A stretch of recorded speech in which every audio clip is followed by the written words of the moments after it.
مشرق وسطی میں پائیدار امن کا سورج طلوع ہونے کو، مفاہمتی یادداشت نافذ العمل۔ امریکہ اور ایران نے معاہدے پر الیکٹرانک دستخط کر دیے، وائٹ ہاؤس کی تصدیق۔ امریکی میڈیا کے مطابق دونوں صدور نے دستخط کیے۔ دستخط شدہ معاہدہ ایران اور ثالث ممالک کو ارسال۔ ٹرمپ نے معاہدے کی نقل پر ذاتی طور پر دستخط کیے، ثالث ممالک کو معاہدے کی کاپی موصول۔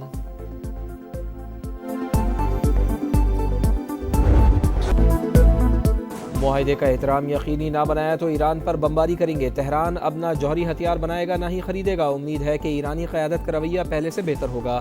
ڈونلڈ ٹرمپ کی نیوز کانفرنس، کہا ڈیل نہ ہوتی تو اب نہ ہرمز نہ کھلتی، بمباری بھی ہوتی رہتی۔ نہیں چاہتا تھا کہ دنیا معاشی تباہی کا شکار ہو۔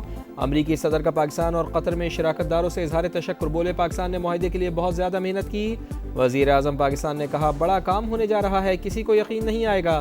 اسرائیل کے صحرا میں 2 ڈرونز گرنے پر بیروت میں پوری عمارت کو اڑانا ٹھیک نہیں۔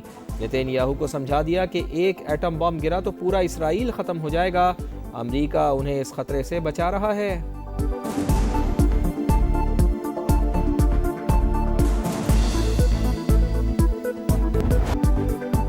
پاکستان امن کا میزبان، صرف ایک دن بعد نئی تاریخ لکھی جائے گی۔ امریکہ اور ایران کے درمیان معاہدے پر برگن اسٹاک میں جمعے کو دستخط ہوں گے۔ تقریب کی تیاریاں جاری۔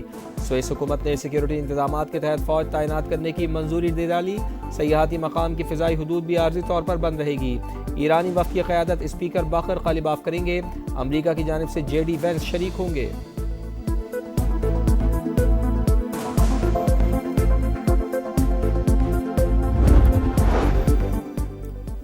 امریکہ ایران معاہدہ، سیکرٹری خارجہ آمنہ بلوچ کی قیادت میں پاکستان کا ابتدائی وفد سوئٹزرلینڈ پہنچ گیا۔ وزیر اعظم میاں شہباز شریف کی قیادت میں اعلیٰ حکام صبح روانہ ہوں گے۔ اسلام آباد مفاہمتی یادداشت 14 نکات پر مشتمل۔ امریکہ، ایران اور ان کے اتحادی تمام محاذوں پر جنگ ختم کریں گے۔ دونوں ممالک ایک دوسرے کے اندرونی معاملات میں مداخلت نہیں کریں گے۔ 60 دن میں حتمی معاہدے پر مذاکرات مکمل کرنے کی کوشش کریں گے۔ امریکہ ایران کے خلاف بحری ناکہ بندی ختم اور فوجی موجودگی کم کرے گا۔ ایران پر عائد پابندیاں متفقہ شیڈول کے تحت ختم ہوں گی۔ ایران جوہری ہتھیار نہیں بنائے گا۔ افزودہ مواد پر باہمی اتفاق سے فیصلہ ہوگا۔ ایران کے منجمد فنڈز اور اثاثے قابل استعمال بنائے جائیں گے۔ حتمی معاہدے کو سلامتی کونسل سے قانونی حیثیت دی جائے گی۔ امریکی حکام نے متن جاری کر دیا۔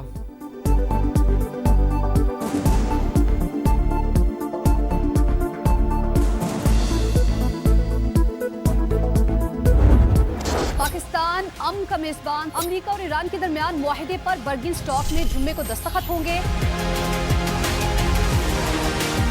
سما یہاں پر موجود ہے۔ جمعے والے روز بین الاقوامی طور پر شاید سب سے بڑا حالیہ دور کا میلہ سجنے والا ہے۔ پاکستان کو میزبانی کا یہ شرف حاصل ہوگا۔ ایران اور امریکہ کی ڈیل ہوگی۔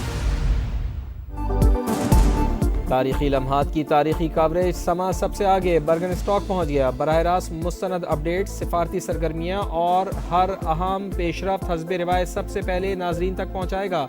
پل پل سے آگاہی بھی یقینی بنائے گا۔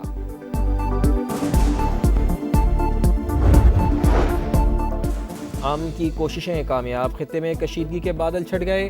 وزیر اعظم کا بھرپور تعاون پر دوست ممالک سے اظہار تشکر، کہا کشیدگی کے آغاز سے فیلڈ مارشل عاصم منیر، نائب وزیر اعظم اسحاق ڈار اور وزیر داخلہ محسن نقوی سمیت پوری ٹیم خلوص نیت سے سرگرم رہی۔ خطے میں استحکام سے ہی پاکستان اور دیگر ممالک کی معاشی ترقی کا خواب پورا ہوگا۔ شہباز شریف کی نون لیگی خواتین اراکین پارلیمنٹ سے گفتگو۔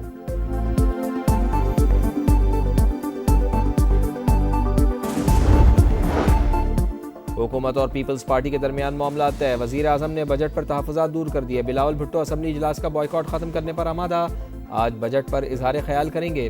سما شہباز شریف سے PP چیئرمین کی ملاقات کی اندرونی کہانی سامنے لے آیا۔ بلاول بھٹو زرداری کی ایران امریکہ معاہدے میں پاکستان کے مثبت کردار پر میاں شہباز شریف اور فیلڈ مارشل عاصم منیر کی تعریف۔ دونوں رہنماؤں کی بجٹ اور آزاد کشمیر سے متعلق امور پر بھی بات چیت۔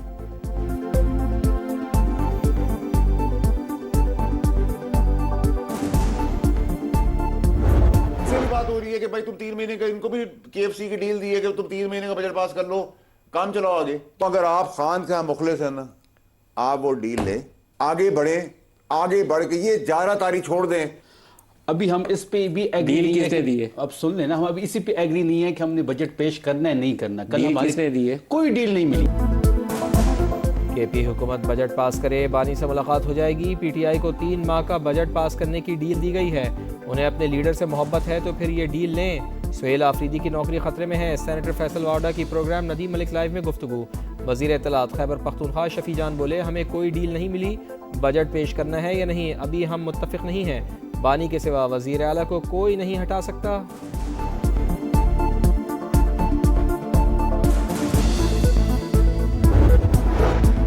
KP حکومت کا پورے سال کا بجٹ پیش کرنے کا فیصلہ، شوکت یوسفزئی نے تصدیق کر دی، کہا 3 ماہ کا بجٹ لانا چاہتے تھے، قانونی سخم آڑے آ گئی، ماہرین نے کہا ایسا کیا تو معاشی مشکلات کا سامنا ہو سکتا ہے، نیا بجٹ جمعہ 19 جون کو پیش ہو سکتا ہے۔ ویسے تو قانون کہتا ہے کہ آپ نے مینٹین کرنا ہے ڈیکورم ہاؤس میں، اس لیے میں بیٹھ گیا تھا کہ ہاؤس میں ڈیکورم نہیں تھا، آپ کی ریٹ کو انہوں نے چیلنج کیا تھا، اس لیے میں بیٹھ گیا تھا، لیکن آپ حکم کر رہے ہیں، شاید آپ نے سسپینڈ کر دیا یہ رول کہ یہ شور ہنگامہ کر سکتے ہیں، میں حاضر ہوں۔ میں نے سر کوئی رول سسپینڈ نہیں کیا، لیکن ان کی سیریسنس دیکھیں، اس وقت یہ پارلیمنٹیرینز ہیں اور یہ کر رہے ہیں۔ اپوزیشن کے شور شرابے میں نئے مالی سال کے لیے سندھ کا 3,562 ارب روپے سے زائد کا بجٹ پیش، تنخواہوں اور پینشن میں 7% اضافہ، کم از کم ماہانہ اجرت 43,000 روپے مقرر، ترقیاتی امور کے لیے 720 ارب روپے مختص، آبپاشی منصوبوں پر 30.9 اور تعلیم کی ترقی کے لیے 25.9 ارب روپے خرچ کرنے کی تجویز، صحت کے لیے 17.4 اور زراعت اور لائف سٹاک کے لیے 6.3 ارب روپے مختص، 18 ارب کی لاگت سے 2,75,000 مفت سولر سسٹم تقسیم کرنے کا اعلان، کراچی میں مزید 100 الیکٹرک بسیں چلائی جائیں گی۔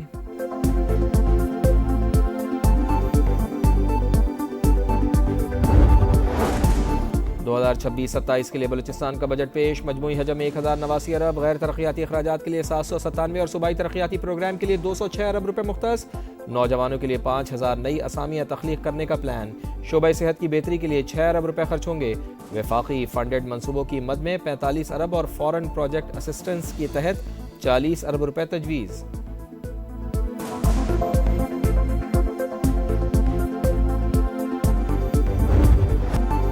گلگت بلتستان میں استحکام پاکستان پارٹی کی بڑی کامیابی، 4 نو منتخب آزاد ارکان IPP میں شامل، پارٹی سیکریٹریٹ میں استقبالیہ تقریب، IPP صدر عبدالعلیم خان کا انتھک محنت پر کارکنان کو خراج تحسین، کہا GB میں صرف 3 ماہ انتخابی مہم چلائی، 86,000 ووٹ ملے، کارکنان کی محنت سے گلگت بلتستان کے پہاڑوں پر استحکام پاکستان پارٹی کا پرچم لہرا رہا ہے۔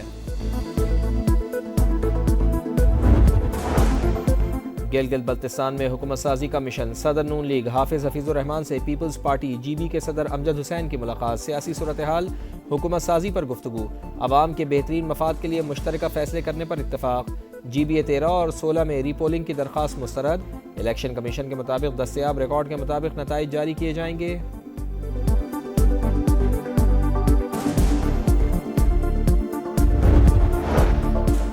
نواز شریف کا آزاد کشمیر کی سیاسی صورتحال پر اظہار تشویش، عوام کی فلاح و بہبود کے لیے کوششوں کی ہدایت، اجلاس سے خطاب میں میاں نواز شریف نے کہا یہ ملک ہم سب کا ہے، ہم نے بھائیوں کی طرح رہنا ہے، دھرنے ختم کر کے بامقصد مذاکرات کریں، ایسے عمل کا حصہ نہ بنیں جس سے دشمن قوتوں کے مقاصد کو تقویت ملے۔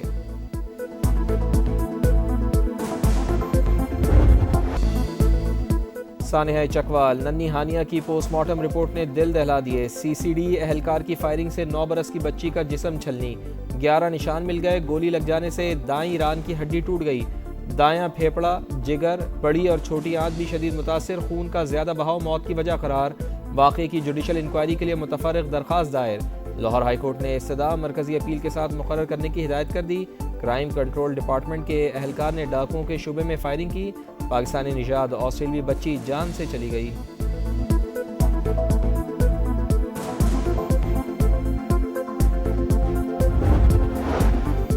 CCD اہلکار اور بچی کا کوئی آپس کا معاملہ نہیں تھا، ڈکیتی ہو رہی تھی، وہاں ایکشن کے دوران بدقسمتی سے بے گناہ جان چلی گئی۔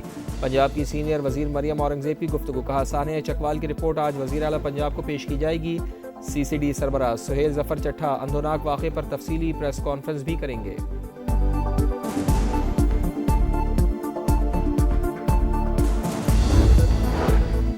اسلام آباد کے سیکٹر G6 میں سابقہ شوہر کی فائرنگ، خاتون بیٹی سمیت جاں بحق، ملزم بلال موقع سے فرار، نگہت اور فرحانہ کی لاشیں اسپتال منتقل کر دی گئیں۔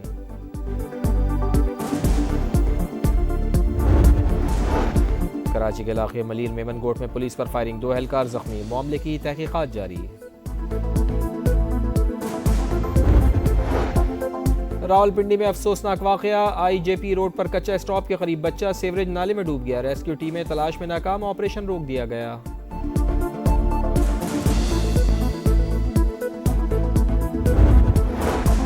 پنجاب میں 16 سے 18 سال کے نوجوان ڈرائیونگ کے اہل، جیونائل ڈرائیونگ پرمٹ کا اجرا رواں ہفتے سے کیا جائے گا، نوجوان صرف موٹر سائیکل چلانے کے اہل ہوں گے، اسمارٹ کارڈ یا بے فارم لازم قرار، والدین کی اجازت کے بغیر پرمٹ جاری نہیں ہوگا۔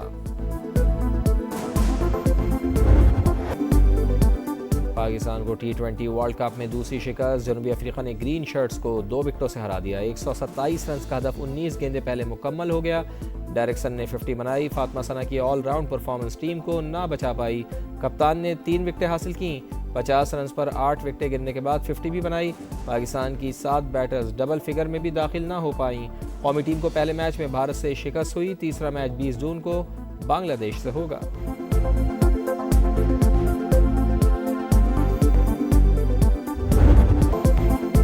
فیفا ورلڈ کپ میں پرتگال اور کانگو کا مقابلہ، 6 منٹ میں یورپین ٹیم کی طرف سے جواؤ نیویس کا گول، ہاف ٹائم سے پہلے برتری ختم، یوان ویسا نے گیند جال میں پھینک کر ادھار چکا دیا، پرتگالی کپتان رونالڈو میسی کے بعد 6واں ورلڈ کپ کھیلنے والے دوسرے کھلاڑی بن گئے۔ اور پرتگال اور کانگو کا میچ لیاری بی فٹ بال کے رنگوں میں رنگ گیا، رونالڈو کے مداحوں کا جوش و خروش قابل دید، شائقین کی بڑی تعداد براہ راست کھیل سے لطف اندوز، شائقین کا زبردست ہلہ گلا۔